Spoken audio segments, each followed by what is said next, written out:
성경을 배우는데 성경을 우리가 지식적으로 박사가 돼도 아무 의미가 없어요. 아무리 성경 지식을 많이 알아도 내 삶 속에 하나님을 향한 신앙이 없다면 그것은 다 헛된 것이란 말이에요. 참 안타깝게도 요새 신학교의 교수님들 보면 뭐 지식적으로는 성경을 너무 많이 알아요. 그런데 그분들이 하나님을 믿지 않는 사람들이 많아요. 불신앙인 그런 사람들이 많단 말이에요. 그래서 중요한 건 뭐냐면 여러분이 자식 이 성경에 대한 지식을 많이 몰라도 괜찮아. 그러나 정말 가장 중요한 복음의 핵심, 예수님이 우리 죄를 위해서 죽으셨다는 거, 그리고 우리에게 영생을 주셨다는 거, 그 복음의 핵심, 하나님이 우리를 이처럼 사랑하사 독생자 그리스도를 우리에게 주셨고 우리를 멸망치 않고 영생을 얻게 하려 하는 것이 하나님의 사랑이다. 이 복음의 핵심을 우리가 깨달으면 돼요. 그래서 우리가 성경을 지식적으로 알면 안 되고 신앙으로 깨달아야 된다. 그래. 그래서 오늘 이렇게 여러분들에게 또 말씀을 가르치는 이유가 한 가지야. 뭐 성경 지식을 가르치기 위한 것이 아니고 여러분의 신앙의 성장을 위해서 이 말씀을 잘 깨달음으로 인해서 여러분의 신앙이 성장되도록 하기 위해서 이걸 가르치는 거예요. 지난 시간에는 우리가 이제 예수님의 이제 사역을 이제 시작을 하는데 지난 시간에 우리가 지형에 대해서 배웠잖아요. 그렇지? 이제 드디어 오늘은 예수님의 공생애의 시작, 예수님의 3년 동안의 사역이 어떻게 되는지, 실제로 정확히 이야기하면 예수님의 사역은 3년 한 50일 정도 돼요. 3년 한 50일 정도. 그래서 지금 그 3년 50일 동안 주님께서 무슨 일을 하셨는지 이제 그걸 공부하는 거예요. 그래서 지난 시간에 우리가 예수님의 사역을 시간적으로 보면 네 번의 유월절을 거친다.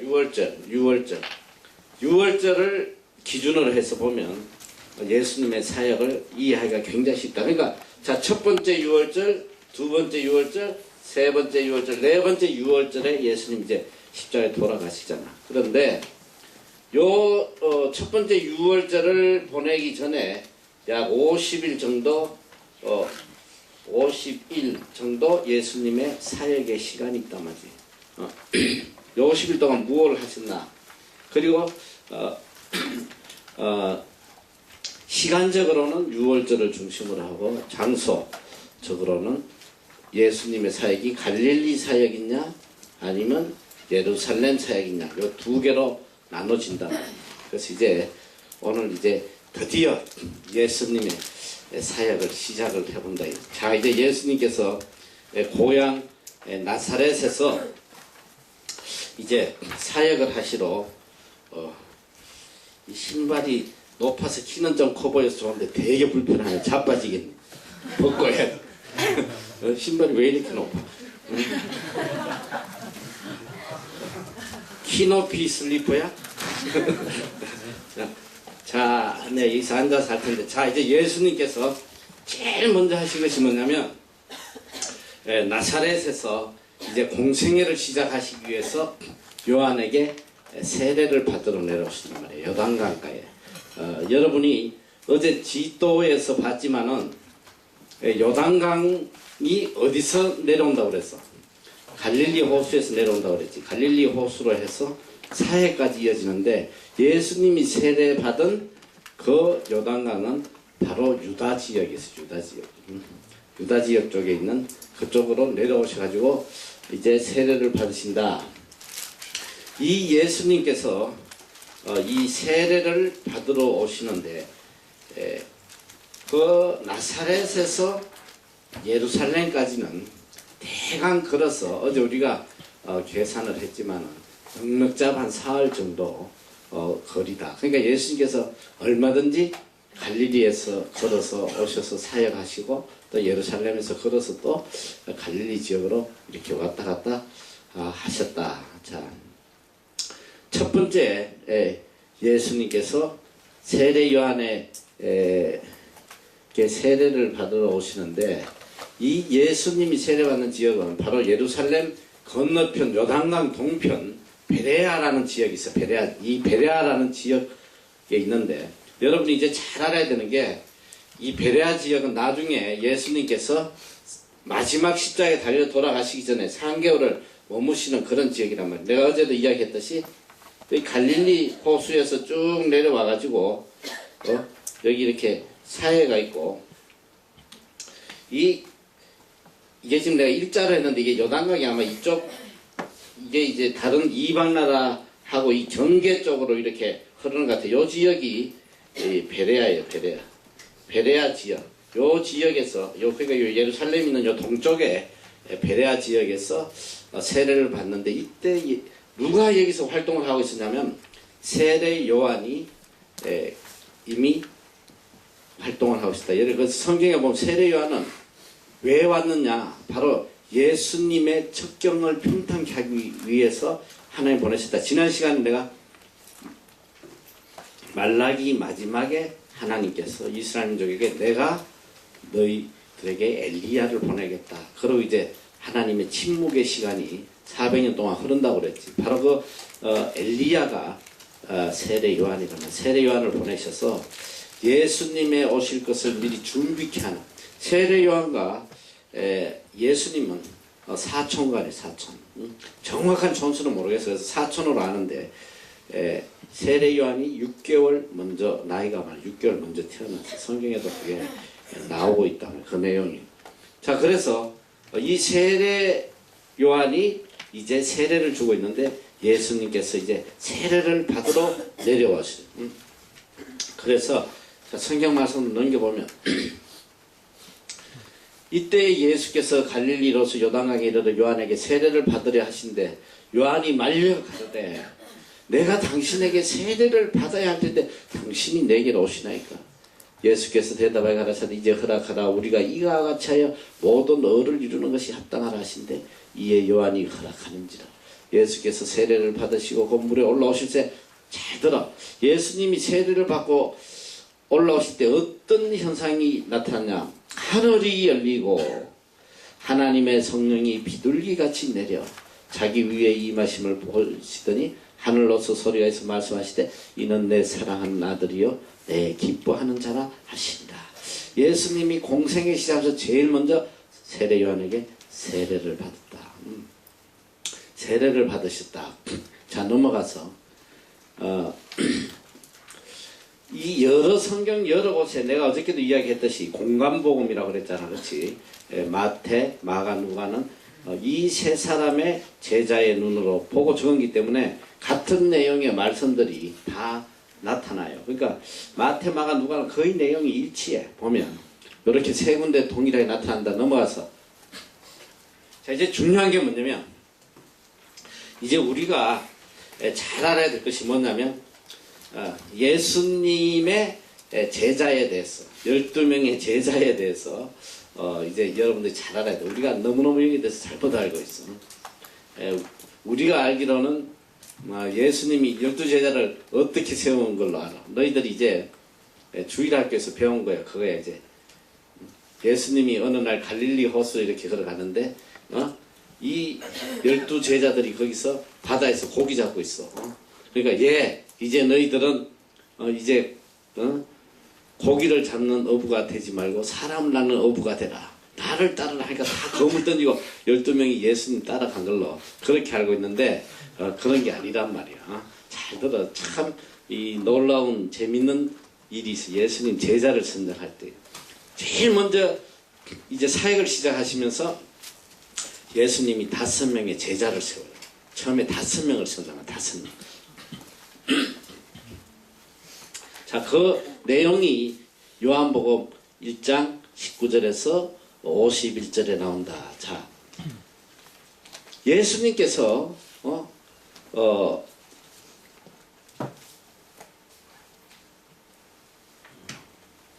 이것만 넘어가서, 자, 여기 나오는, 이제 예수님께서 이제 세례를 받고 있는데 그 당시에 요한의 제자들이 굉장히 많았어요. 그런데 이제 요한이 이분은 바로 오실 그분이다. 나는 물론 너희에게 세례를 주지만 이분은 앞으로 성령으로 세례를 주시는데, 이제 예수님을 소개를 하니까 이튿날 세례 요한이 예수께서 자기에게 나오심을 보고 가라되 보라 세상직을 가는 하나님의 어린 양이다. 이제 예수님에 대해서 소개를 하니까 넘어가서 여기 이분은 바로 나는 물론 세례를 주지만 이분은 이제 성령으로 세례를 주는 그분이다. 쭉 이렇게 설명을 했는데, 그 다음에 예수님의 제자들이 이걸 보고 이 예수님이 성령으로 세례 주실 분이고 하나님의 아들이고 앞으로 오실 바로 그 메시아라는 것을 알려주니까 두 제자가 그의 말을 듣고 예수를 쫓아가요. 세례 요한의 두 제자가 예수님을 쫓아가요.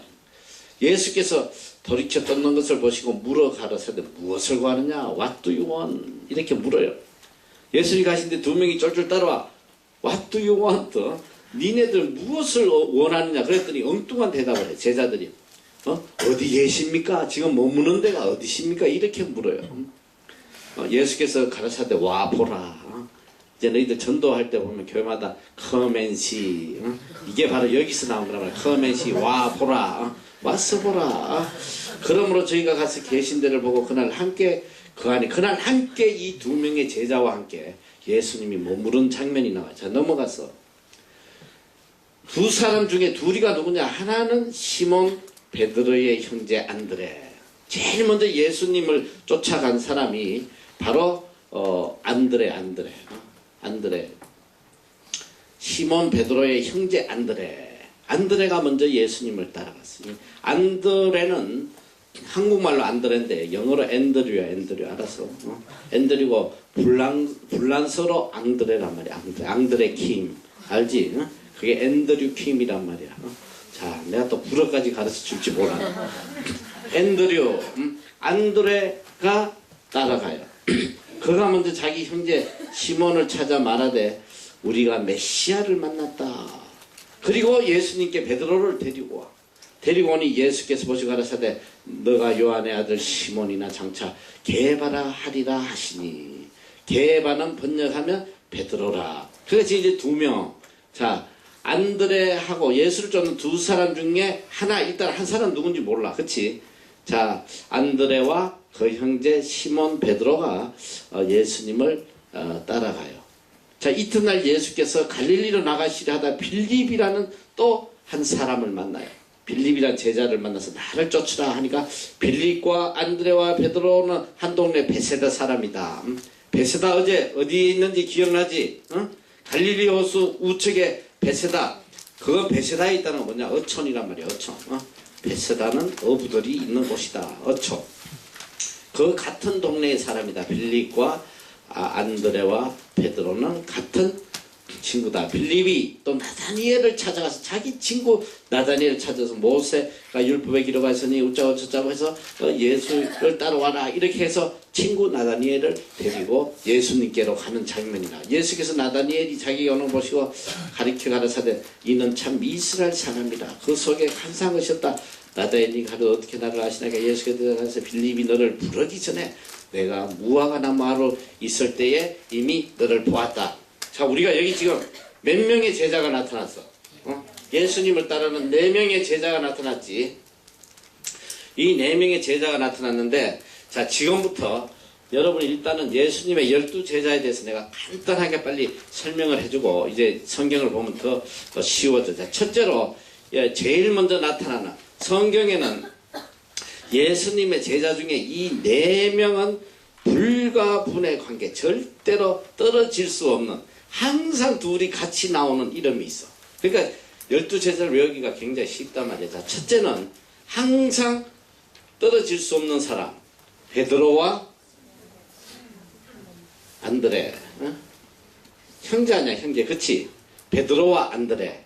그런데 이 예수님의 제자의 중에 형제인 제자가 몇 명인지 아는 사람? 됐어. 뭐 물어볼 것도 없어. 뭐 알 리가 없지. 자, 두 번째 야고보. 두 번째, 여러분 성경에 보면 이 야고보가 사실은 3명이 나와요. 3명. 야고보가 3명이 나오는데, 지금부터 잘 들어. 예수님의 제자 중에 2명의 야고보가 있어요. 큰 야고보, 작은 야고보 이렇게 해야 돼요. 이 롱 다리, 숏 다리 이렇게 해서 이제 키가 큰 야고보, 큰 야고보, 작은 야고보 이렇게 이야기한다. 두 번째 야고보, 뭐야 이거? 자, 야고보의 형제 요한이 있어요. 요한. 자, 야고보의 형제 요한이 있는데, 이 야고보는 바로 세베대의 아들, 어머니가 살로메야. 이 성경에 자주 나오나. 이 엄마가 좀 치맛바람인데, 성경에 좀 치맛바람으로 나와. 자, 이 야고보와 요한의 어머니는 살로메, 아버지는 누구라고? 세베대의 아들 야고보. 바로 세베대의 아들 야고보.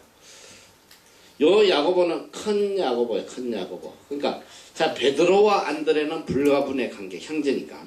또 야고보와 요한도 불가분의 관계. 세베대의 아들 야고보가 있고, 그 다음에 작은 야고보가 있어. 작은 야고보. 이 야고보는 누구의 아들? 알페오의 아들 야고보. 이 야고보의 형제가 누군지 아는 사람? 응? 몰라? 야고보는, 야고보의 형제가 유다인데, 여러분 이 유다는 2명의 유다가 있어요. 예수님의 제자 중에. 하나는 가롯 유다. 가롯 유다도 성이 가롯이 아니란 말이야. 가롯에서 온 유다. 가롯 유다인데, 이 유다, 원래 이 야고보, 알페오의 아들 야고보가 작은 야고보인데 형제가 유다였어요. 그런데 가롯 유다가 예수님을 배반하고 죽고 난 뒤에 이 유다라는 이름이 너무 좋지가 않잖아. 예수님 배신해서. 그래서 이름을 바꿔요. 이름을 뭘로 바꾸냐면 다데오로 바꿔요. 다데오로 바꾼다. 그래서 작은 야고보의 형제는 야고보와 다데오. 처음에는 유다로 나오다가 나중에 다데오로 이름이 바뀐다. 자, 요 세 사람은 이제 형제란 말이야. 자, 다시 따라. 베드로, 안드레, 야고보, 요한, 야고보, 다데오. 이거는 세베대의 아들. 그리고 이거는 알페오의 아들. 그런데 형제는 아니면서 한 번도 이렇게 이름이 떨어지지 않는, 항상 같이 나오는 이름이 있어요. 지금 우리가 좀 전에 이야기했듯이 빌립과 나다니엘. 이 둘, 나다니엘. 이 나다니엘은 절대로 너무너무 절친한 친구 같아. 내가 보니까 둘 다 떨어질 수 없는 그런 친구야. 그러니까 성경을 읽다 보면 항상 빌립과 나다니엘. 근데 성경에서 이 나다니엘이 2가지 이름으로 쓰여요. 어떤 곳에서는 나다니엘이 바돌로메로 이름이 바뀌어요. 바돌로메. 나다니엘과 바돌로메는 같은 사람이다. 같은 사람. 그래서 성경에 이 네 상은 불가분의 관계, 떨어질 수 없는, 항상 같이 등장하는 그런 인물이다. 그리고 이제 여러분이 너무나 잘 아는 5번째는 어심의 왕자 도마. 어심의 왕자 도마. 그리고 그 다음에 세리마테. 여러분 세리마테, 이 마태복음을 기록한 세리마테가 있다. 그리고 지금 벌써 몇 명이야? 여기서 8명, 10명이잖아. 그렇지? 한 명은 시몬인데, 이 시몬은 항상 성경에 보면 가나안인 시몬, 가나안에서 온 시몬. 자, 시몬, 가나안인 이렇게 표현이 돼. 그리고 마지막에 누구냐면 가론 유다야, 가론 유다. 요렇게 해서 이제 12명의 예수님의 제자인데, 시작하자마자 좋은 놈에서 졸지마. 자, 똑바로 와. 자, 이렇게 해서 예수님의 제자는 12명이다. 근데 이 12명이 동시에 한 번에 세워진 게 아니다. 어떻게 해서 세워졌는지 이제 우리가 그걸 공부를 하게 돼. 다 같이 한번 읽어보자. 눈 감고, 다시 눈 감고. 4명의 짝꿍들을 이제 이야기하는 거자. 첫 번째 시작. 베드로, 안드레. 두 번째. 세 번째. 이봐, 벌써 헤매잖아. 야고보, 다데오. 야고보 혹은 유다 혹은 다데오. 자, 그 다음에 다섯 번째. 빌립과 나다니엘은 다른 이름으로 바돌로메. 자, 그 다음에 도마, 시몬, 가룟 유다. 자, 요게 예수님의 12제자다. 굉장히 외우기 쉽지. 평생 신앙생활하면서 12제자 외우라면 못 외워요. 굉장히 어려워. 제일 어려운 것 같아. 그치? 이렇게 외우면 굉장히 쉽단 말이야. 4명은 절대로 떨어질 수 없다. 그리고 그 중에 6명은 형제의 관계다. 자, 그렇게 해서 처음에 예수님의 제자들이 어떻게 세워지느냐. 처음에 베드로, 안드레가 예수님을 찾아가고, 그 다음에 누구? 베드로, 형제 베드로 데려갔어. 그리고 그다음 예수님이 길을 가다 빌립을 만나서 제자로 부르시고, 빌립의 친구 나다니엘을 빌립이 데려와요. 그럼 4명이야. 요 4명이 나오는데 어떻게 해서 5명이냐? 5명은 너무나도 쉬워. 5명, 한 명이 누군지 아는 사람. 대충 어림짐작 그러면 누굴 것 같아? 너희들은 별 소망이 없어. 너무 쉽잖아. 이 요한복음을 기록한 사람이 누구야? 요한이잖아. 그러니까 요한이 적은 거란 말이야. 이 요한이라는 것은 여러 군데 내용이 나와요. 가나 혼인잔치에서도 보면 그런 내용이 나오고, 지금 이 예수님의 5개월의 행적은 거의가 요한복음에서만 다루죠. 요한복음에서. 요한 혼자 아는 거야. 요한 혼자 알고 기록한 내용이다. 그래서 처음으로 예수님이 공생애를 시작하시면서 세운 제자들이 5명이다. 이 5명의 제자를 세우고, 자, 그 다음에 어떤 일을 하셨나 넘어가서 보면 바로 시험을 받으러 40일 동안 금식하셔. 시험을 받으러 가신다. 여러분이 누구에게 시험을 받아? 마귀에게 시험을 받아. 여러분 잘 알아야 돼. 여기서 너무나 놀라운 진리가 있어요. 그때에 예수께서 마귀에게 시험을 받으러 가시는데 누구에게 이끌리어? 성령에게. 여러분 잘 알아야 돼. 이 마귀도 결국은 하나님의 컨트롤 아래 있다는 거. 마귀도 하나님의 컨트롤 아래 있단 말이야. 성령에 이끌려서 마귀에게 시험을 받으러 가셨단 말이야. 마귀에 이끌려서 가신 게 아니라 성령이 마귀에게 테스팅, 시험을 받도록 예수님을 이끌고 가셨다. 성령의 역사로 시험을 받았다. 자, 그래서 이제 내가 다음 주일날 여러분 이제 지난번에 하지 못한 금식에 대해서 이야기하는데, 이 시험을 이기는, 승리하는 가장 큰 방법이 금식이란 말이야. 금식을 통해서 시험을 이기고 마귀를 이기고 승리할 수 있는 거예요. 이게 금식이 그래서 너무 중요해요. 예수님께서 40일을 밤낮으로 금식하신 후에 이제 마귀에게 시험을 받는다. 그러니까 시험하고 제일 이기기 어려운 첫 번째 시험이 뭐냐면 바로 이 배고픔이야. 배고픔. 이 세상에 가장 견디기 어려운 게 식욕이라고 그래. 식욕보다도 더 견디기 어려운 것은 없다고 그래요. 사람에게. 제일 먼저 가장 어려운 먹는 것으로 이제 시험을 받고, 그 다음에 이제 여기도 예수님께서 사람이 떡으로만 살 것이 아니라 하나님 입으로 나오는 말씀으로 살 것이다. 이 말씀을 가슴에 새기란 말이야. 우리가 말씀 없이는 살아갈 수 없어. 먹는 거만 그냥 혈안이 돼가지고 맨날 맛집이나 찾아다니고 이런 인간들 보면 나는 정말 제일 한심해. 내가 살아가면서 제일 한심하게 보이는 인간이 맛집 찾아다니는 거야. 아무거나 처먹지. 난 또 맛집이라고 가보면 별로 맛도 없어요. 뭐 다 그게 그거야. 근데 그걸 찾아 먹겠다고 어떤 놈은 서울에서 전라도까지 내려가. 이런 미친놈들이 세상에 너무 많아. 한심하기는 그냥 하루 세끼 아무거나도 먹을 수 있으면 그걸로 너무너무 감사해야 돼요. 내 옆에 지금 굶어 죽은 사람이 얼마나 많아. 아무거나 먹으면서 너무 감사하고 감격해야지. 맛있는 거 찾아 먹는다고 맛집을 찾아가는 이런 미친 인간들. 이런 육적인 인간. 이 대표적인 육동이라고 그래 이런 것들. 얘들은 전부 다 정육점으로 보내야 돼.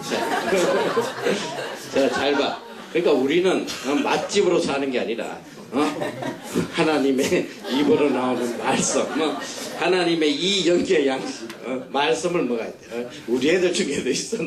엄청 많아. 내가 안 받아. 지금 돈이 없어 못 먹지. 여기서도 맛있는 거 파는 데 있다면 이 올라국수집 찾아 돌아다니고 이 애들 버스 타고 말이지. 심해 죽겠어. 아니 언젠가부터 내가 이 월남국수의 정체를 절대로 이야기 안 해. 예전에는 너희 기수 얼마 전까지는 내가 자주 찾았어. 정기수를. 이 우리 애들 다 데리고 가서.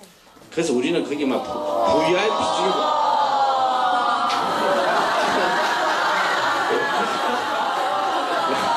이 육덩이들의 몸. 육덩이들의 몸.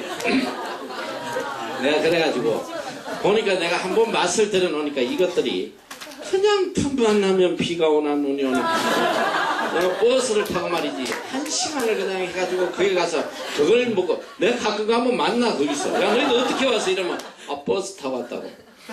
얼마나 한심한지. 그래서 내가 결심을 해서 내가 먼저 끊어야 되겠구나. 내가 안 가 요새. 그게 왜 그러냐면 몸에 너무 안 좋아. 아주 그거 먹으면 빨리 가요. 건강에 너무 좋지 않아. 자, 그래서 그런 거 먹으면 안 된다 이 소리 알아? 그 저기 제일 좋은 음식이 기숙사 음식이야. 장업 가면 그 열심히 먹어. 자, 하나님의 입으로 나오는 말씀으로 살아야 된다.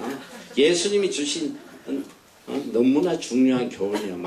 잘 새기란 말이야. 그 다음에 이 마귀가 예수님을 어디를 데려가냐? 거룩한 성으로 데려가서 성전 꼭대기 위에 세우고 여기서 뛰어내리면 사자들이 너를 돌에서 이렇게 부딪히지 않게 해줄 것이다. 예수님께서 하나님을 시험치 마라. 하나님을 시험치 마라. 그리고 지극히 높은 산에 들어 천하만국과 그 영광을 보여주며 자, 그 다음 두 번째가 뭐냐면 시험이 하나님의 능력을 테스트하는 거. 여러분 이거 굉장히 큰 죄악이야. 여러분이 이 시험이 굉장히 커요. 우리가 신앙생활 하면서 여기에 굉장히 유혹되는 경우가 많아. 내가 지금 이 말씀마다 너희들에게 전해줄 이 예화가 너무 많은데 내가 지금 시간이 없어가지고 쫓겨서 못해. 내가 이게 뭐냐 하나님을 테스트하는 예수를 믿으면서 오래전에 지금도 그런 사람이 많아. 북한산성인가? 북악 스카이웨이 알지? 국민대학 넘어가는 그 무슨 산이라고 그래? 북악산이지. 북한산이에요. 북악산. 그걸 원래는 삼각산이라고 그래. 삼각산. 왜 이름이 그렇게 바뀌었는지 모르겠어요. 삼각산이었는데 내가 중학교 때만 해도 중고등학교 때만 해도 그 삼각산은 완전히 기도원이었어요. 모든 서울 시내 사람들이 밤마다 그렇게 다 올라가서 기도해. 크리스찬이면. 그러니까 그 산에는 뭐 밤새도록 그냥 통성기도 소리가 끊이지 않고 그 산에는 나무가 나만 나지 않아. 막 붙잡고 하도 흔들어가지고 기도해가지고. 그러니까 기도할 때에 그때는 기도할 때에 적어도 소나무 하나는 뽑아야 된다. 이런 간절함으로 기도해서 신학생이고 뭐고 다 밤이면 거기 다 올라. 나도 한번 올라갔어. 중학교 때 따라갔는데 전 산이 다 통성으로 기도해서 쭉 소나무 잡고 흔들어가지고 다 뽑아버려. 그래서 나무가 없었어. 근데 이제 거기에 어떤 일이 있어. 거기에 이제 기도원들이 있어. 삼각산 기도원이라고.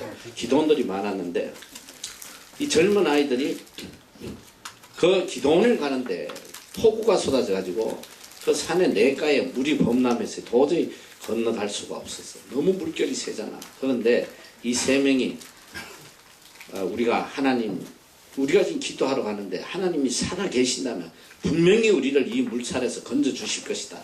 이러고 세 명이 손잡고 건너다가 다 떨어져 죽어버렸어. 이렇게 하나님을 시험하면 안 돼. 우리가 너무 쉽게 유혹당하기 쉬운 것들이 이거란 말이야. 믿음의 생활 속에서. 그러니까 모든 판단을 내가 하는 거야. 내가 주인이 돼서 이건 괜찮을 거야. 이건 뭐 할 거야.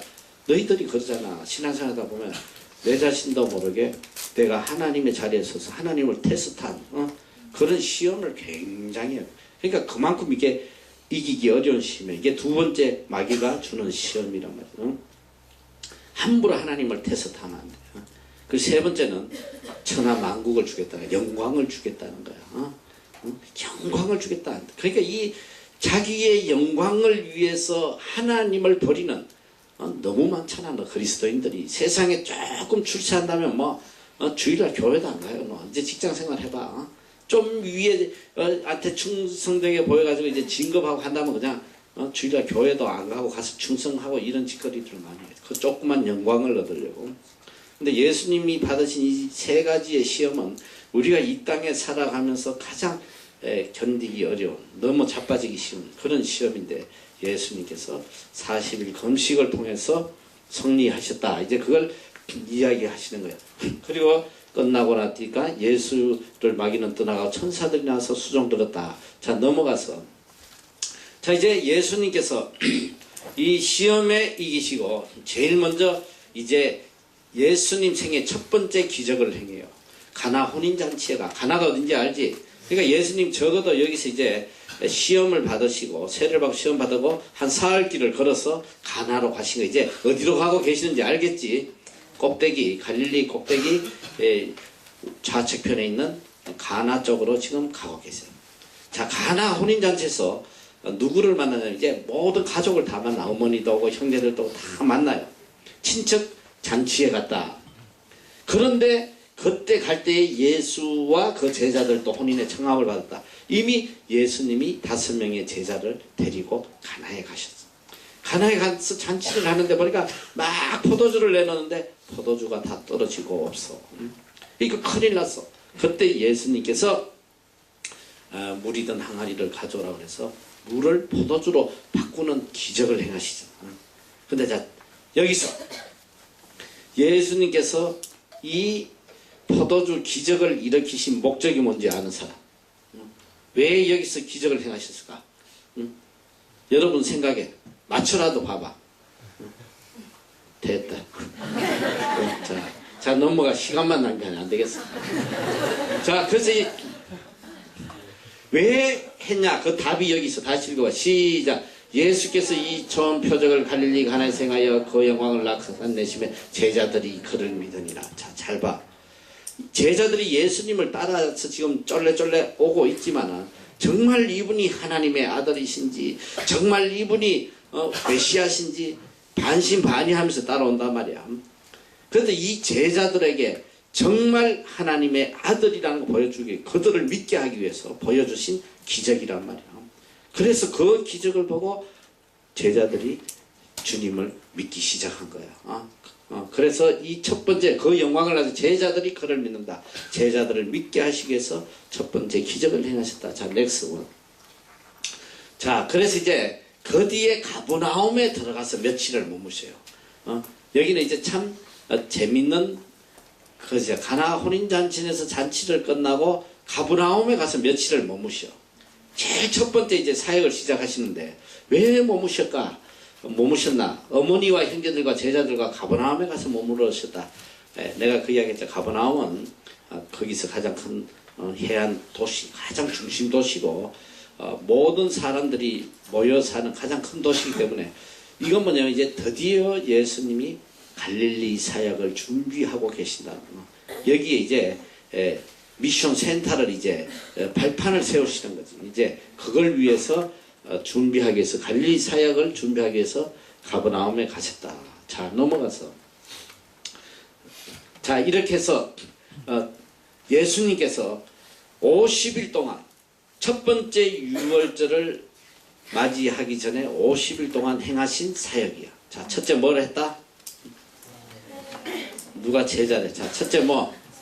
세례를 받고, 둘째로 제자를 세우고, 셋째로 금식하시고 40일 금식하시자. 그 다음에 가나 혼인잔치에서 기적을 행하고, 다섯 번째 가버나움에 가서 갈릴리 사역을 준비하셨다. 자, 요게 첫 번째 공생에서 50일 동안 6월절 전에 행하셨던 50일 동안의 사역이다.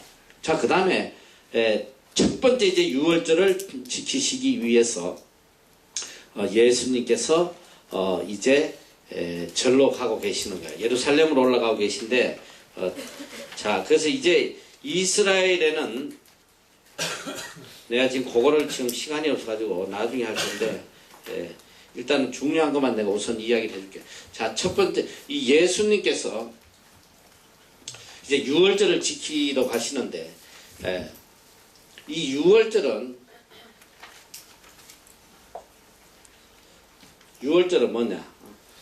6월절은 이게 내가 이 월자가 뭐냐면 넘어간다는 거, 넘어간다는 거. 그래서 영어로는 이 6월절을 패스오버라고 그래. 패스오버. 지나갔다. 이 6월절은 뭐냐면 바로 이스라엘 민족이 하나님께서 이스라엘 민족을 가나안으로 이끄시기 위해서 그 주신 마지막 재앙이 뭐냐면 장자를 치는 거야. 이스라엘은 모든 장자를 다 죽여버렸어. 짐승이고 뭐고 아들이고 뭐고 다 장자를 죽이는데, 그때 이스라엘 백성에게 하나님께 주신 건 뭐냐면 문설주에다가 양의 피를 칠해라. 여러분, 그래서 구약은 전부 다 오실 메시아를 예표하는 거야.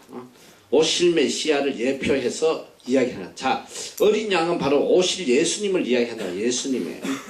그리고 그 피는 예수 그리스도의 보혈의 피인데, 그 피를 바름으로 인해서 이 재앙이 그 집을 넘어간단 말이야. 그 집에는 재앙을 일으키지 못하고 넘어가 버려요. 그러니까 문설주에다가 양의 피를 바른 모든 이스라엘 집에는 그 재앙이 장자를 죽이지 못하고 다 넘어가 버렸어. 그 다 생명을 구했단 말이야. 그래서 이건 바로 죄의 심판으로 우리가 죽게 될, 우리 심판받아 우리를 예수 그리스도의 보혈로 우리가 구원받는 것을 예표해서 주신 그 사건이기 때문에 이 6월절은 가장 중요한 거예요. 가장 중요한 거예요. 그래서 그 지금 잘 띄워줬네. 이스라엘에는 연애 나중에 하려고 그러는데 하고는 뭐죠? 이스라엘에는 세 가지의 절기가 있어. 가장 큰 세 가지의 절기. 여러분 이걸 알겠다 해야지 이제 성경 볼 때 이해하기 쉽단 말이야. 그게 첫 번째가 6월절이에요. 6월절. 이 6월절은 다른 말로 이야기하면 여기 보면 오순절 아니다. 이게 6월절이고 6월절을 다른 6월절 대한 게 어디 있어?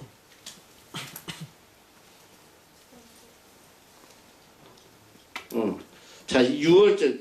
자, 여기서 제일 큰 것은 6월절이고, 그 다음에 오순절, 그 다음에 초막절. 자, 쉽게 이야기하면 6월절은 내가 지금 이야기했던 패스오버 그거고, 여기서 오순절은 뭐냐면, 자, 여러분 이제 오순절이라는 거를 신약에서 많이 여러분들이 알고, 구약에 보는데 원래 오순절의 절기는 구약에서부터 유래된 거예요.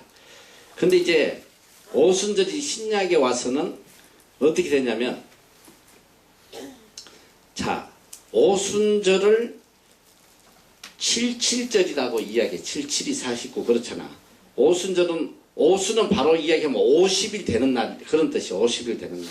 오순절. 77절이라고 이야기하는데, 구약에서는 이 오순절을 지켰는데, 신약에서는 이 오순절이 어떤 의미냐면, 바로 예수님께서 십자가에 달려 돌아가시고 50일 되든 50일 되든 부활하고 50일 되든 그날 어떤 역사가 일어났냐면, 우리가 사도행전에서 배울 거 이제 마가의 다락방에 성령의 임재가 있습니다. 강한 성령의 예수님이 보내주시겠다고 하는 그 성령을 사모하고 기다리던 120명의 예수님의 제자들에게 놀라운 성령의 강림이 임해요. 그래서 신약에 와서 오순절은 뭐가 되냐면 성령 강림절이 돼. 성령 강림절. 그래서 많은 교회들이 이 성령을 강조하는 교회들을 오순절 계통의 교회라고 그래요. 오순절 계통. 펜타코스트라고 그러지. 펜타코스트. 한국에 이제 대표적인 것이 순복음 교회 같은 하나님의 성회, 어셈블리 오브 갓, 뉴 라이프 처치, 뭐 그런 오순절 계통 교회들이 많아요. 이 서구에도. 그래서 구약에서는 오순절을, 신약에서는 그렇게 한다. 이 6월절에 새 7주 후, 그러니까 6월절 7주의 50일에 지켜졌다. 오순절은 6월절이 지나고 50일. 그러니까 이게 6월절이라는 게 지금 봐, 굉장히 이게 구약하고 신약은 놀라운 의미가 있어. 이 6월절 후에 50일. 또 그리고 신약은 뭐야? 예수님의 십자가의 사건 이후에, 부활 이후에 50일. 같은 절기잖아. 그러니까 이 6월절 때 예수님이 돌아가시고 십자가에. 그렇지. 십자가에 6월절에 못 박혀 돌아가시고 부활하시고, 그러니까 부활하시고, 그 다음에 바로 이 구약에 일어났던 그 절기에 맞춰서 신약에 예수님께서 이 구원 사역이 시작되고 있다. 그래서 6월절은 바로 그런 의미가 있다. 그 다음에 오순절, 아까 뒤에 나온 초막절이라는 거. 초막절은 우리가 이렇게 초막에서 집을 짓고 하나님의 은혜에 감사하고 이 제사를 지내는 그걸 초막절이라고 그래요. 그래서 그 초막절은 추수를 하고 추수에 대한 감사제를 드리는 것이 초막절인데, 우리 한국에서 그게 뭐냐, 추수감사절이에요. 미국에서는 땡스기빙 데이다 해다. 그게 이제 초막절이 된다. 요거는 시간 나면 내가 다음에 상세하게 좀 하도록 하고, 일단은 요거 넘어가고, 요렇게 세 가지의 절기가 있는데, 일단 이 6월절은 가장 중요한 절기야. 하은아, 가장 중요한 절기가 뭐라고? 6월절 영어로 뭐라고? 졸면서 다 듣네. 잘 들어. 머리가 좋구만. 잘 들어. 그래서 이 6월절에는 어떤 이스라엘, 적어도 이스라엘 민족이라면 이 6월절에는 어느 나라에 있든지 반드시 예루살렘 성전에 가서 하나님께 제사를 지내야 돼. 그러니까 이미 내가 어저께 잠깐 신약의 역사를 이야기했잖아. 그치? 이스라엘 민족이 바벨론의 포로, 또 메데바사의 포로, 그 다음에 또 알렉산더에게 포로, 그 다음에 또 로마에게 포로, 이런 쭉 하면서 어떤 현상이 일어나냐면 많은 유대인들이 흩어졌단 말이야. 이란에도 살고 이라크에도 살고 심지어는 일본까지 갔다는 기록이 있어. 이게 바로 디아스포라야. 디아스포라. 다 흩어져 있어. 그런데 이제 성령 강림할 때 보면 그 내용이 나와요. 메대 사람, 어디 사람, 어디 사람 와가지고 막 방문하는 거 보고 뭐야 이거? 우리나라 말로 들리잖아. 막 그런 내용이 이제 나오는데, 이 6월절에는 전 세계에 이미 흩어져 있던 유대인들, 이 유대인들이 다 하나님 앞에 제사를 드리러 오는 그런 절기야. 그래서 이 6월절은 뭐 어마어마하지. 지금 너희들 민족 대이동, 뭐 추석, 설날 이런 거에 견줄 바가 못 돼요. 어떤 나라에 있든지 간에 다 와서 예루살렘에서 6월절을 지키는 가장 큰 절기다. 그래서 예수님도 모든 이스라엘 민족이 모이는 그 6월절 날 지금 드디어 예루살렘을 향해 가고 계시는 거예요. 자, 첫 번째 6월절을 세기에서 예수님께서 예루살렘에 가신다. 그래서 예루살렘에 가서, 자, 이제 갈릴리에서 예루살렘으로 이제 이동을 하시는데, 요한복음 2장 13절, 이 예루살렘의 사역에 대한 것들은 요한복음에서만 다르죠. 여러분이 그래서 요한복음 다르단 말이야. 공간복음하고 달라요. 예루살렘에 이제 8개월 동안 가서 사역을 하시는데 요 내용은 오직 요한복음에서 다루고 있다. 그래서 요한복음 2장 13절, 유대인의 6월절이 가까운지라 예수께서 예루살렘으로 올라가셨더니 이제 예루살렘으로 가 계신다. 자, 넘어가서 예루살렘에 올라가서 제일 먼저 하신 일이 뭐냐? 성전을 청결하게 하신 거예요. 이 예루살렘에 갔더니 이 충격적인 사건들이 눈에 보이는 거야. 오직 하나님께 예배하고 하나님께 영광을 돌려야 되는 그런 엄청난 절기에 가봤더니 뭐냐면 이것들이 전부 다 장사하고 자빠졌어. 전부 다 제사하러 오는 사람들에게 어떻게 해서 돈 벌라고 양도 팔아먹고 제사용품도 팔아먹고 막 그냥 그게 일반 사람들만 하는 게 아니라 제사장 대제사장들이 유월절을 위해 가지고 자기의 먼 일을 착복하는 그런 행동을 하고 있는 교회가 이게 하나님 앞에 예배 드린 데가 아니라 완전히 그냥 장사하는 강도의 소굴이 돼 있어. 돈 바꾸는 사람, 비둘기 파는 사람, 옷 파는 사람 요새도 교회들 가보면 막, 주일날 막 쫙 가판 대놓고 막 물건 팔고 막 교회에서 하는 거, 그런 것들을 많이 보게 되잖아. 아마도 그런 모습이라고 생각하면 될 것 같아. 예수님께서 진노하셔. 자, 그 당시에 어느 나라의 압제를 받고 있었다고 그랬어? 로마의 압제를 받고 있는데 이 대제사장은 누가 세우냐면, 누가 허가를 해주냐면 바로 로마에서 황제가 허가를 한단 말이야. 그러니까 이 대제사장이 되거나 제사장이 되려면 누구에게 잘 보여야 되냐면 무조건 로마한테 잘 보여야 돼. 로마에게 돈을 상납하고, 그게 제사장, 대제사장을 전부 다 돈으로 사는 그런 시대가 됐어. 그러니까 대제사장 안네스가 말이지 어떤 짓거리를 했냐면 감람산에다가 제수용품을 파는 가게를 만들었어. 감람산에다가 모든 제사에 필요한 물건들을 파는 그걸 만들어 가지고 강매를 하는 거야. 제사 오는 사람들. 자, 성경에 보면 하나님 앞에 제물은 가장 흠이 없고 깨끗하고 아름다운 걸로 드려야 돼. 예를 들면, 자, 갈릴리에서 그래, 우리 하나님 앞에 제사 드리러 가요. 우리 집에 어떤 양이 제일 좋은가? 제일 토실하고 제일 깨끗하고 아름다운 거 이제 끌고 사흘길을 가는 거야. 가다 보면 이 양이 돌에 부닥쳐가지고 피도 나고 상처도 나고 막 찢어지고 막 제사지를 따고 오는데 그걸 누가 이제 체크하냐면 제물을 제사장을 해요. 뭐야 이거 하나님 앞에 이 뭐야 상처난 걸 드림 댁에서 안 돼! 사와! 가서 저기 제수용품 한 대 가서 사가지고 와. 그래도 그걸 팔아먹고 돈 벌고. 또 이제 세계 각국에서 사람들이 다 온다고 그러잖아. 다 와가지고 이제 재물을 살라고 그러니까 자기 돈밖에 안 가서 달러밖에 없어. 이스라엘 돈이 있어야 되는데. 그러면 거기서 이제 환전해 주는 거야. 환전서. 너 환전서 유래가 예수님 당시부터 있었어. 돈 바꿔주는. 야, 이거는 환율이 얼마다. 한국도 이거 환율 엄청 사네. 막 이래가지고 해가지고 환율 차익을 또 벌어먹는. 돈 바꿔주고 매매하고 이런 것들이 성전이 제사 지내는 본연의 업무가 아니라 전부 다 눈가리에 돈 버는데 혈안이 돼가지고 말이지. 이러니까 예수님 보실 때 이건 이게 말이 안 되잖아. 거룩하게 하나님 앞에 예배 드려야 되는, 제사 드려야 되는 곳에서 이게 대제사장부터 해가지고 전부 다 돈 버는데 혈안이 돼가 이 강도의 소굴을 만드는, 예루살렘에 오시자마자 뒤집어 엎어버리신 거지. 유대인의 유월절에 예수께서 쪽에서 성전 안에서 소와 양과 비둘기 파는 사람들과 돈 바꾸는 사람들의 앉는 것을 보시고 노건으로 채찍을 만드사 양이나 소를 다 성전에서 내어 쫓으시고 돈 바꾸는 사람들의 돈을 다 쏟으시며 상을 엎으시고 비둘기 파는 사람들에게 이르시되 이것을 여기서 가져가는 내 아버지 집 장사하는 집을 만들지 마라. 내 아버지 집은 만민이 기도하는 집이다. 너희가 강도의 소굴로 만들었다. 여러분 잘 알아요. 예수님이 진노하실 때 이 모습을 보란 말이야. 채찍으로 다 후려치고 다 쫓아내버리고 채찍으로. 그러니까 나도 사실 채찍이 있어야 돼 지금. 이 졸고 있고 이런 애들을 때려야 돼요. 너 그게 사랑이란 말이야, 알아? 너희들이 참 이 신앙생활 하면서 너희들이 정신 똑바로 차려야 돼.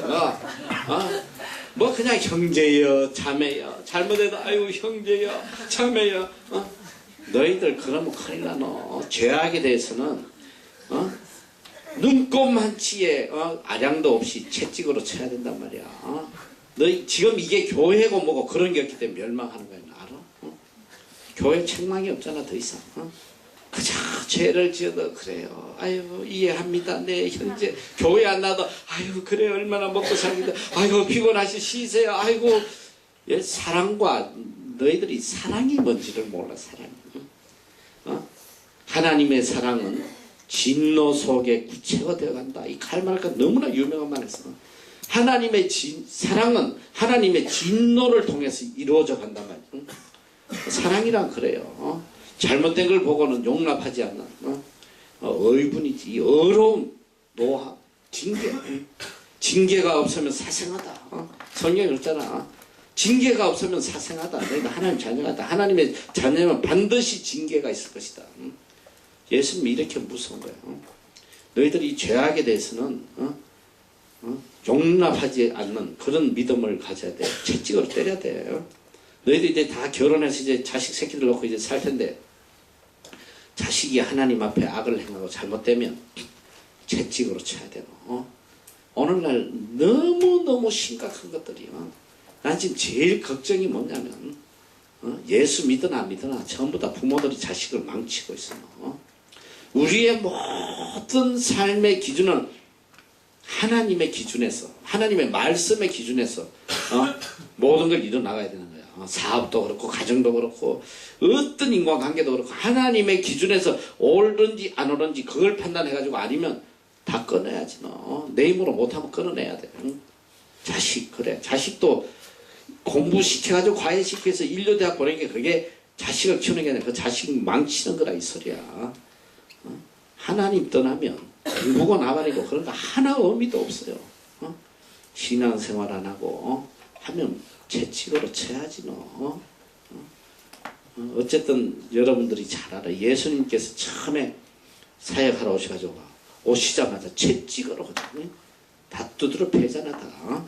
다 패야 돼. 야, 채찍 하나 준비해놔. 다음에 내 아버지의 집을 만민이 기도하는 집을 갖다 강도의 굴열로 만들어놨다. 다 엎어버렸어. 자, 이제 여기서 우리가 한 가지 생각해야 될 거야.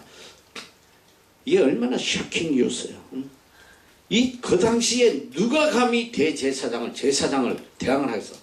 너 이스라엘은 누구의 법의 통치를 받냐면 로마의 법의 통치를 받아요. 모든 형사범들은 로마의 법에 따라서 사형시키고 십자가에 못 박고 다 해요. 그런데 적어도 이 예루살렘 성전 안에는 누구의 법을 따라야 되냐면 로마가 타치를 안 해요. 제사장들이 하는 거예요. 제사장들이. 성전 안에 와서 헛짓거리 한번 죽여도 돼. 죽일 수 있는 권한이 있어. 재판할 필요도 없어. 대제사장들, 제사장들이 성전을 모독하면 그냥 죽여버려요. 어느 누구도 거기에 대해서 책임을 묻지 않아. 그만큼 막강한 파워를 갖고 있었단 말이야. 그런데 어디서 시골떡이 청년 하나가 나타나가지고 갑자기 이름도 성도 모르는 청년이 나타나가지고 채찍을 가지고 장사하는 거 다 완전 장사 망쳐놓잖아. 그러니까 너희 한번 생각을 해봐. 이게 감히 용납이 되겠어 너? 이거 뭐야 이거? 어디서 처음 놈이 와가지고 야 저놈 당장 죽여버려. 당장 끌어내가지고 여기서 죽여라.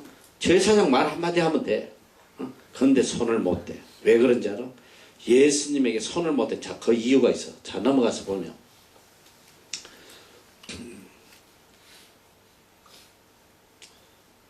이거 뭐야? 자, 넘어가서 자, 왜 손을 못 대느냐?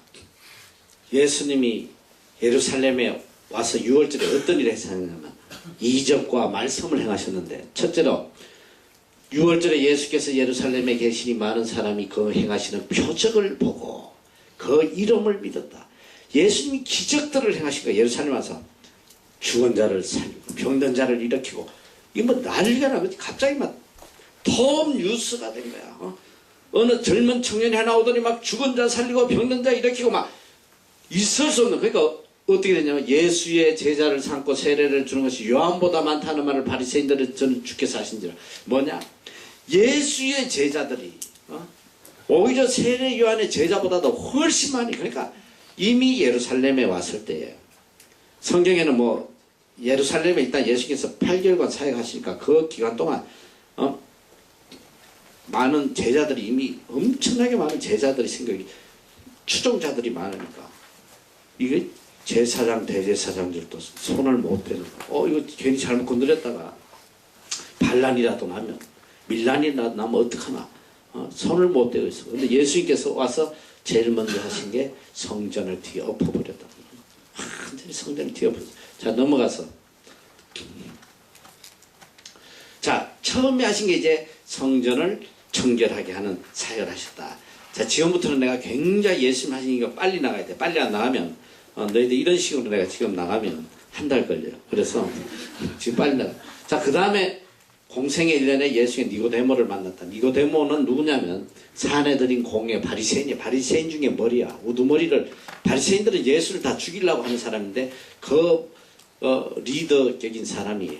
예수님을 밤에 몰래 찾아왔다 해서 낮에 오면 큰일 나니까 밤에 몰래 찾아서 예수님 만나서 예수님이 이 니고데모에게 뭘 가르치냐면 본어게인, 중생, 뉴라이프, 그리스도 안에서 중생하는, 그리스도인이 가장 중요한 게 뭐냐, 본어게인 아니야. 본어게인. 우리는 다 죽고 거듭나는, 성령으로 새로 거듭나는 그 역사를 가르쳐 주신다. 거듭남의 비결, 영생의 교리를 가르쳤다. 자, 넘어가서, 자, 그 다음에 이제 이 사역을 끝내시고 드디어 이제 예루살렘으로 돌아오시는 길에 예루살렘에서 갈릴리로 다시 올라가시고, 그때 어디를 거쳐 가시냐면 어느 유대인들도 통과하지 않는 이 사마리아 땅으로 들어가신다면, 사마리아 땅에 가서 수가성에서 한 여인을 만나요. 그래서 이 여인이 예수님에게, 여러분 내가 처음에 왔을 때 참예배에 대해 설교했는데 어떻게 해야지 참예배를 드릴 수 있는지 그걸 물을 때, 너희가 신령과 진정으로 하나님 앞에 예배를 드리라. 참예배를 가르치는 그 내용이 나온다. 자, 넘어가서 그리고 이제 가시면서 가버나움에 사는 왕의 신하의 아들을 말씀으로 그냥 고쳐버려요.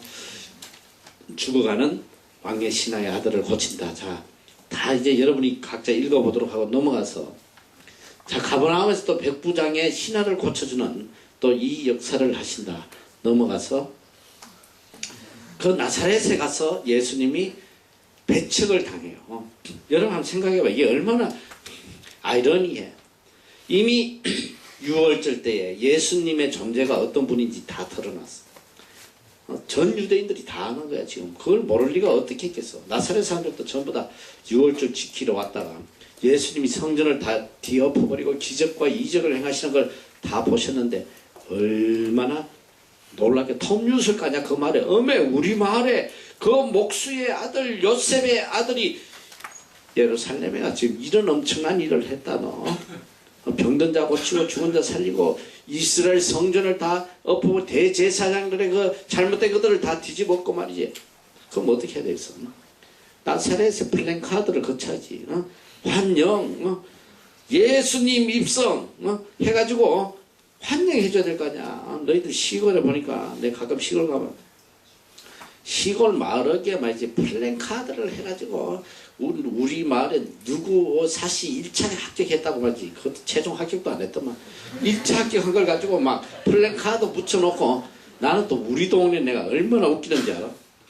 내가 저기 뭐 시골도 아니지만 오포, 저 분당 옆에 오포에 기도원 가는 거, 오포읍에서 기도노를 하는데 큰 플랜카드 붙여놔서 봤더니 그 마을의 사람이 무슨 성균관대 총동창회장에 당선됐다고 플랜카드 붙여놔서 축하한다고 말이지. 얼마나 웃기냐. 인간들이 그런 거야. 자기 마을에 인물 나면, 지금 예수님 같은 경우는 지금 이 나사렛이 뒤집어져야지. 이 우리 마을에서 말이지 이런 위대한 하나님의 사람이 나타났어. 죽은 자 살려, 병든 자 살려, 환영하고 막 축하하고 막 그냥 전부 다 거기 엎드려 경배하고 예수 믿고 해야지. 그런데 정반대로 나사렛에 갔다 예수님을 배척해요. 뭐야 이거? 여기 보니까 목수의 아들 아니야. 그 모친 마리아, 야고보, 요셉, 시몬, 유다, 우리 형제들 다 알고 지 누나들도 내가 다 아는데 뭐야 이거? 예수를 배척한지라. 예수께서 저희에게 말씀하시되 선지자가 자기 고향과 자기 집에서 존경을 받지 않음이 없는 일 하시고 저희가 믿지 않음을 위하여 거기서 많은 능력을 행치 않았다. 안 믿으니까 능력을 행치 않았다. 인간들 마음에 이런 악함이 있어. 야, 저 옛날에 우리하고 같이 뭐 놀던 예수하냐. 근데 뭐야 갑자기 막 배가 아파가지고 막 그러니까 지금 목회자들 될 사람들 잘 들어. 너희들 앞으로 목회할 때 고향에 가서 하지 마. 너희들 배척받는단 말이야. 니네 꼬라지를 다 알잖아. 잘할 때 꼬라지. 요 맨날 남의 참외밭에 가서 도둑질하고 하더니 어느 날 갑자기 목사 돼서 왔다고 말이지. 배척받아. 예수님 같이 훌륭한 분도 배척받는데 뭐 너희들이 안 받겠어? 네, 그래서 고향에서 목회하는 분들 보면 굉장히 존경스러워요. 저분 도대체 인격이 어떻게 됐길래 자기 고향에서 다 목회를 할 수가 있나. 훌륭한 분이야. 인격에 자신이 없으면 고향 근처에 가지 말란 말이야. 전혀 모르는 멀리 떨어진 곳에 가서 시작하란 말이야. 여러 가지 진리를 가르쳐 주고 계셔. 성경에서. 자, 넘어갔어. 자, 그래서 이제 예수님께서 가버나움으로 오셔가지고 이제 본격적인 갈릴리 사역을 시작하시는데, 갈릴리 사역을 시작하시면서 제일 먼저 예수님께서 가르친 게 뭔지 알아? 너희들 잘 봐. 다 같이 읽어봐. 시작. 비로소 전파하여 가로되 회개하라 천국이 가까웠느니라. 제일 먼저 가르치신 게 뭐냐면 회개하라 천국이 가까웠다. 예수님이 제일 먼저 하신 게 뭐냐? 회개하라는 거야. 리펜트. 리펜트 하란 말이야. 회개해라. Kingdom of God is near. 천국이 하나님의 나라 바로 눈앞에 가까이 왔다. 회개라. 예수님이 내가 이야기했던 예수님이 3년 동안 가르친 핵심이 뭐냐? 오직 천국 복음의 천국. 천국 하늘나라. 제일 먼저 가르치신 게 회개하라 천국이 가까웠다. 우리가 예수님을 믿는 가장 큰 관심은 바로 이거야. 어떻게 하면 우리가 죄사함을 받고 어떻게 하면 우리가 영생을 얻고 하늘나라에 갈 수 있느냐. 이게 예수 믿는 이유가 돼야지. 무슨 잘 먹고 잘 살고 말이지. 이거 샤머니즘도 아니고. 잘 들어야 돼. 자, 예수님이 본격적으로 천국 복음을 가르치시고, 그래서 예수님의 사역은 내가 두 가지라고 그랬잖아. 말씀 사역과 치료 사역. 드디어 이제 말씀 사역을 시작하시면서 치료 사역도 병행을 하신다. 그래서 여기 보면 이제 가버나움 땅에서 회개하라 천국이 가까웠다 이렇게 가르치셔서 자 넘어가서 자 이제 공생의 1년 여기 이제 공생의 1년인데 5 제자를 만나시고 혼인잔치 가버나움 성전 청결 예루살렘에서 이저 니고데모를 만나고 수가성 여인에 대한 내용 요거는 좀 더 오로지 8개월 동안 요한 복음에만 기록되어 있다. 그래서 요한 복음은 공간 복음이 아니란 말이죠. 예수님의 예루살렘 사역을 집중적으로 조명하고 있는 것이 요한 복음이다. 자 넘어가서 자 그래서 공생의 1년에 그 다음에 참 재밌는 내용이 나오는데 네 제자 베드로 안드레 야고보 요한 이미 예수님을 따르던 제자들이 잖아. 예수님을 따라다녔잖아. 그치? 자 여기 봐. 갈릴리 해변에 다니시다가 두 형제고 베드로 시몬이라 하는 안드레가 검을 던지는 걸 보시니 저희는 누구라 말씀하시되 나를 따라오라 내가 너희로 사람을 낳는 어부가 되리라. 저희가 그 거물을 버려두고 예수를 쫓으니 거기서 들어가시다가 두 형제고 세베대의 아들 야고보 그 형제 요한이 그 부친 세베대 하나님 배에서 거물 보시고 부르신 제가 배와 부친을 버려두고 예수를 쫓았다. 여기서 우리가 좀 캐시천 되는 게 있잖아. 캐시천. 적어도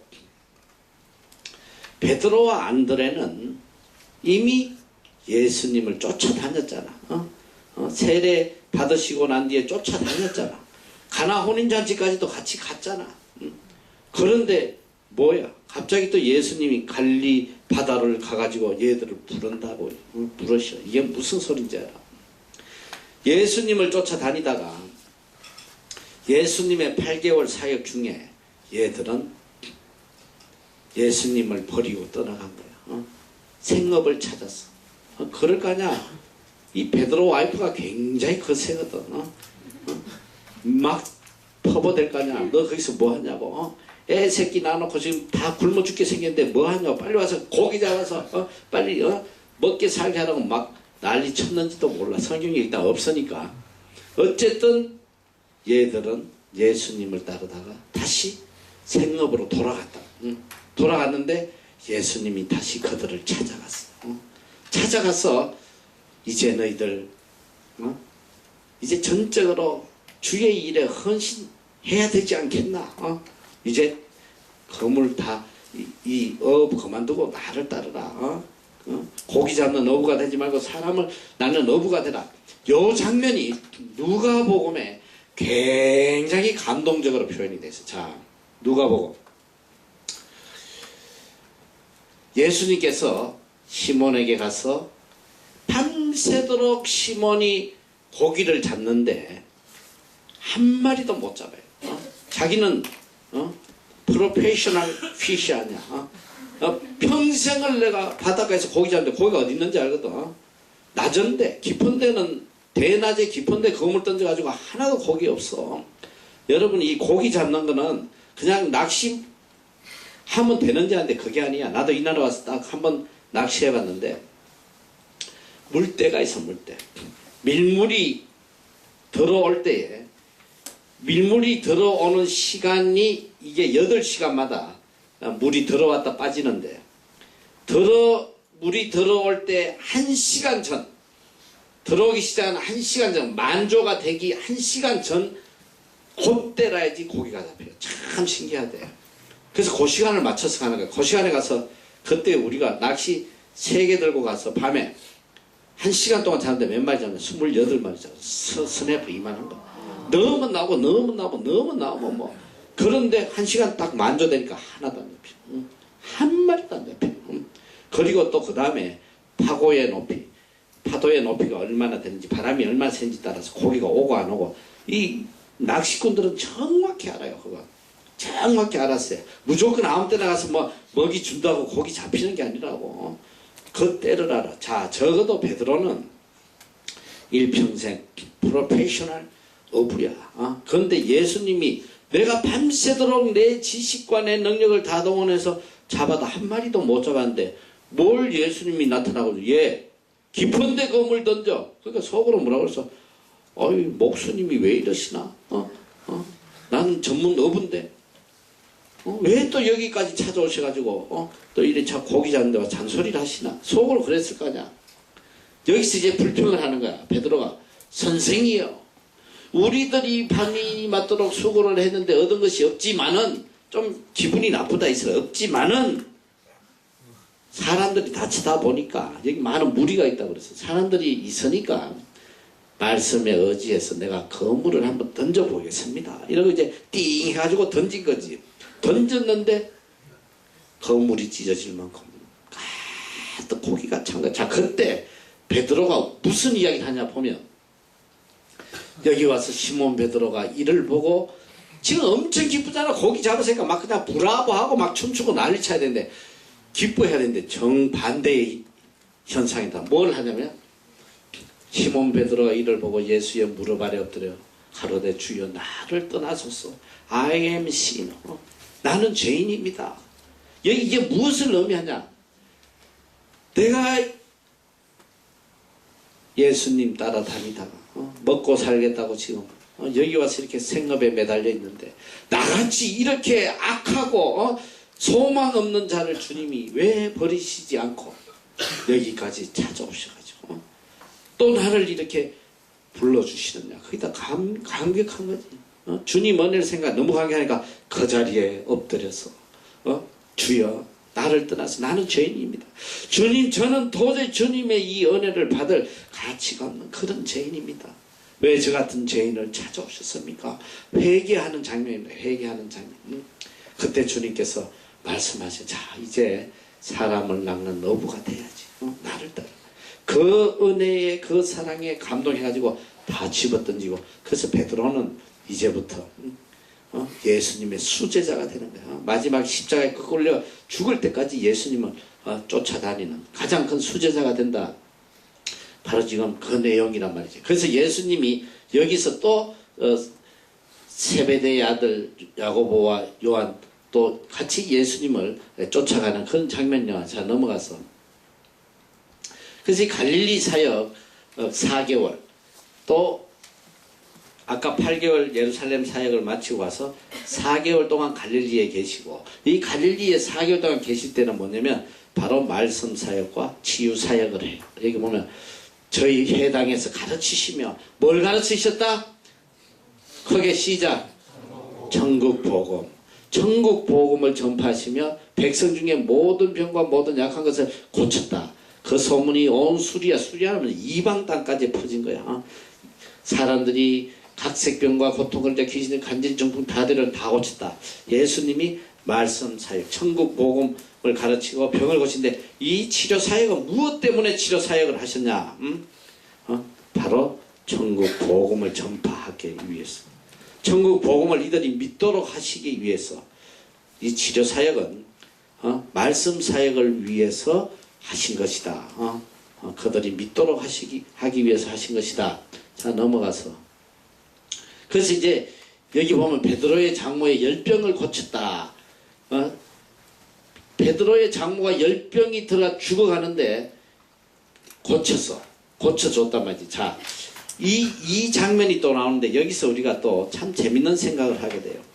왜 해필 베드로의 장모가 열병으로 죽어가냐. 지금 이제 봐, 베드로가 다 생업을 버리고 이제 주여 내가 이제 일평생 주를 따르겠습니다 하고 왔는데, 이 베드로 와이프가 가만히 있겠어.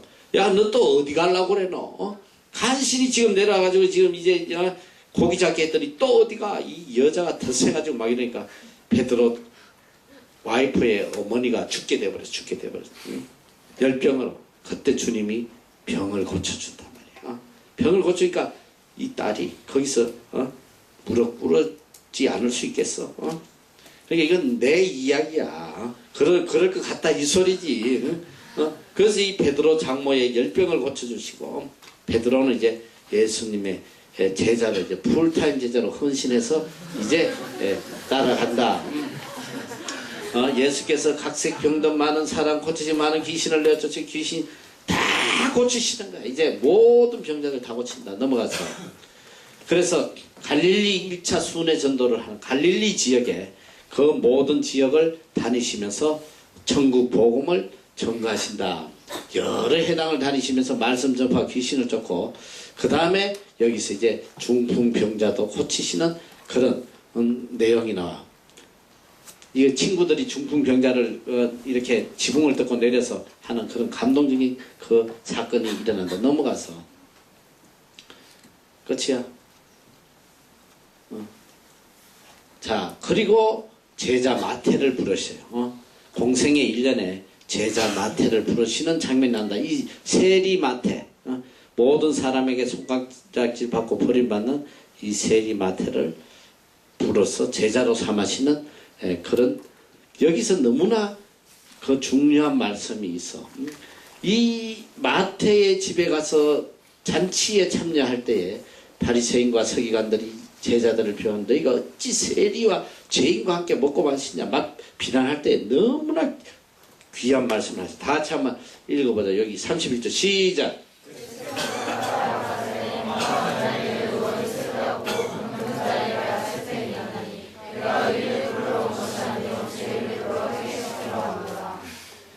이 말씀이 있기 때문에 우리가 소망 중에 살아가는 거야. 알아? 만약에 의인을 부르러 오셨다면 여기 해당된 사람 누가 있겠어?